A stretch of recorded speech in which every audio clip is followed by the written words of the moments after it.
خليني اسالك سؤال سريع. لو انت قدامك حد الماني او شخص الماني وعايز تقول له مثلا تعالى هنا، اقفل الباب، روح اعمل اي حاجه، هتعملها ازاي؟ الغريب بقى ان ده اسهل حاجه ممكن تعملها لو انت بتتكلم الماني. في الفيديو ده هتفهمها صح بطريقه سهله جدا بالامبراتيف. الدرس اللي معانا النهارده هو الامبراتيف، أداة الأمر في اللغة الألمانية. بس الغريب بقى إن الامبراتيف مرتبط بضمائر المخاطب اللي هم دو اللي هو أنت، و إيه اللي هو أنتم، وزي اللي هو حضرتك أو حضراتكم.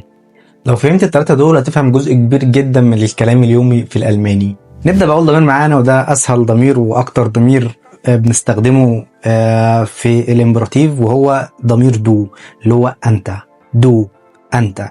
بس طبعا ده بنستخدمه مع حد أنت عارفه كويس، ليك معرفة عليه، صاحبك، أخوك، حد يكون زي ما قلنا أنت عارفه. ما ينفعش طبعا تبقى حد أول مرة تتعامل معاه أو حد أول مرة تشوفه وتقول له دو، لا، لازم تقول له زي اللي هي زي الاحترام. فبنطبق الامبراتيف مع الضمير دو سهل جدا. بنجيب الفعل بنشيل منه الاي ان بس. ثم يشبيه معانا فعل كومن. كومن يعني يأتي. بتطبق في الامبراتيف مع الضمير دو بتبقى كوم. كوم يعني انت بص يعني لو انت عايز تقول حد اللي هو دو اللي هو انت، لو انت عايز تقول له تعالى، بس ده بصيغة الامبراتيف اللي هي الامر، بتقول له كوم بس. ولا لا بنحط الضمير ولا بنحط حاجه ثانيه، بنقول كوم بس، بنشيل من الفعل الاي ان بس. شفت الموضوع سهل ازاي؟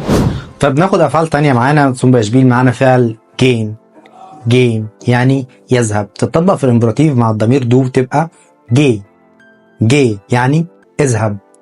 طبعا انت كده بتؤمر. جي لا بنحط دو ولا بنحط حاجه، بنشيل بس الاي ان من الفعل. جي. فعل معانا بعد كده فعل ماخن. ماخن يعني اعمل، بنشيل الاي ان تبقى ماخ. ماخ يعني اعمل. الفعل اللي معانا بعد كده فعل هيرن. هيرن يعني يسمع. طبق مع الامبراتيف مع الضمير تبقى هير. هير يعني اسمع. زي ما احنا عارفين ان لما تيجي ار في اخر يعني في اخر الفعل او في اخر الكلمه مش بتتنطق، هنشيل الين من فعل هيرن تبقى هير. ده طبعا مع الضمير دو. انت بتأمر حد تقول له هير يعني اسمع.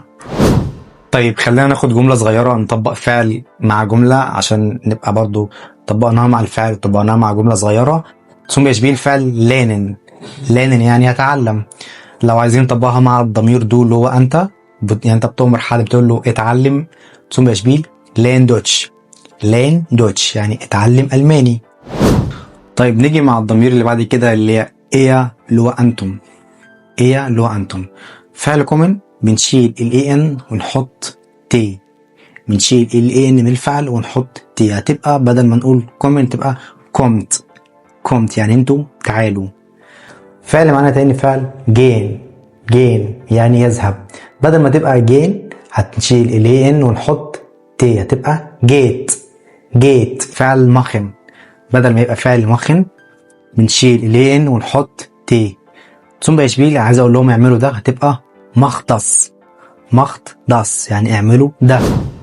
بعد كده معانا الضمير زي، بس احنا الضمير ده بيختلف شوية لان احنا بنضيف الضمير مع الفعل والفعل بينزل زي ما هو.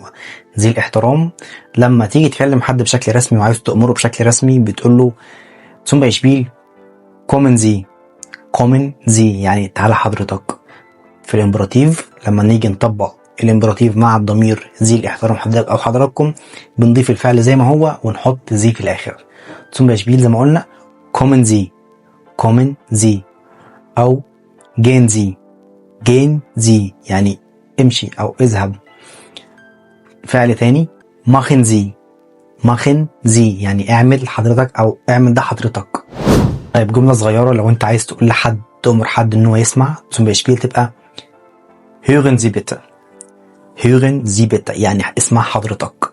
طيب هناخد بقى كام مثال صغير كده نطبقهم على الامبراتيف أداة الأمر.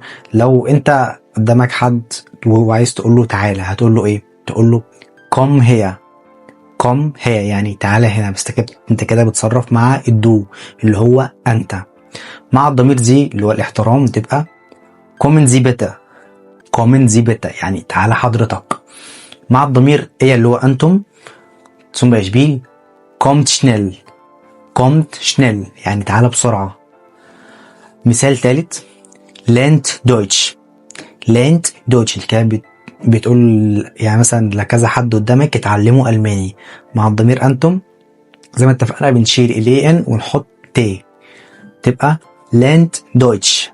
لو فهمت الامبراطيف وفهمت تطبقه ازاي وفهمت القاعدة كويس، مستنيك اكتب جملة في كومنت بالامبراطيف عشان نشوف انت فهمته فعلا ولا لا. لو وصلت لحد هنا متنساش تصلي على النبي كتير وتعمل لايك واشتراك وتفعل زر الجرس.